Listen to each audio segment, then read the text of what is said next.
Hello bachcho, let's see the question, and here the question is that calculate the following quantities in 5.6 gram of nitrogen.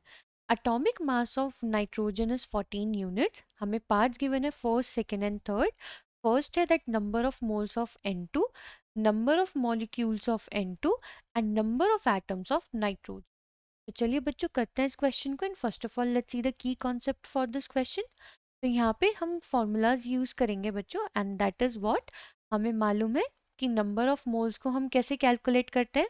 Small n is equals to mass, जो हमें mass given होता है, divided by its molecular mass, capital M से denote करते हैं. और बच्चों जब हमें ये नंबर ऑफ मोल्स मिल जाते हैं तब हम नंबर ऑफ मॉलिक्यूल्स कैलकुलेट कर पाते हैं. तो number of molecules is equals to number of moles multiply Avogadro's number. And जब हमें नंबर ऑफ मॉलिक्यूल्स मिल जाते हैं तब हम नंबर ऑफ एटम्स कैलकुलेट कर पाते हैं. कैसे? Into number of atoms in a particular molecule, that is equals to number of molecules multiply atomicity. Atomicity यानी कि number of atoms present into it. तो बच्चों हम ये फॉर्मूलाज यूज करेंगे to solve all of these three part. ठीक है, हम इसे यहाँ पे थोड़ा करेक्ट कर लेते हैं. Multiply atomicity. तो चलिए बच्चों पहले स्टार्ट करते हैं हम फर्स्ट पार्ट से. हमें बोला गया है नंबर ऑफ मोल्स कैलकुलेट करने हैं फॉर N2. यहाँ पे बच्चों हम एक बात लिख लेते हैं दैट हमें M गिवन है for N2 that is 5.6 gram. And अब अगर हम बात करें फॉर M, तो ये है हमारा N2 यानी कि 2 मल्टीप्लाई 14 यूनिट्स, यहाँ जो कि हमारा हो जाएगा 28 यूनिट्स, जिसे हम लिख सकते हैं 28 ग्राम.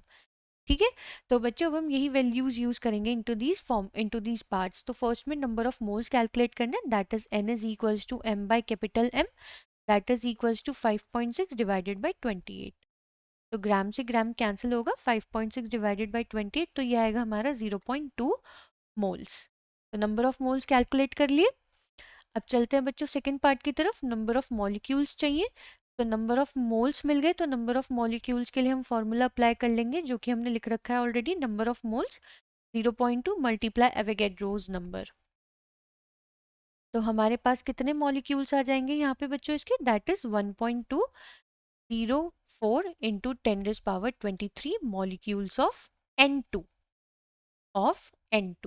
तो सेकेंड पार्ट भी हमने सॉल्व कर लिया. अब करते हैं बच्चों थर्ड पार्ट को. थर्ड पार्ट में बच्चों हमें नंबर ऑफ एटम्स बताने हैं नाइट्रोजन के.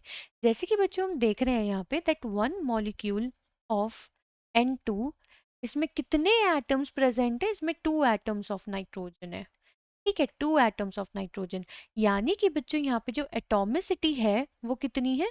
तो atomicity of nitrogen is that is equals to 2. तो अब अगर हम यह फॉर्मूला में उस चीज को पुट करें that the number of atoms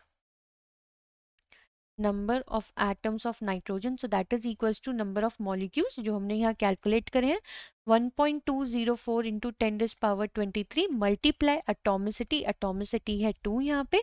तो हमारा आंसर आएगा बच्चों यहाँ say that will be 2.408 into 10⁻23 atoms of nitrogen. तो बच्चों क्वेश्चन में हमें 3 पार्ट गिवन थे, तीनों पार्ट कनेक्टिविटी में थे. पहले नंबर ऑफ मोल्स निकाला, नंबर ऑफ मोल्स से नंबर ऑफ मॉलिक्यूल्स निकाले, नंबर ऑफ मॉलिक्यूल से नंबर ऑफ एटम्स निकाले. आई होप बच्चों आपको ये क्वेश्चन समझ में आ गया होगा. Thank you.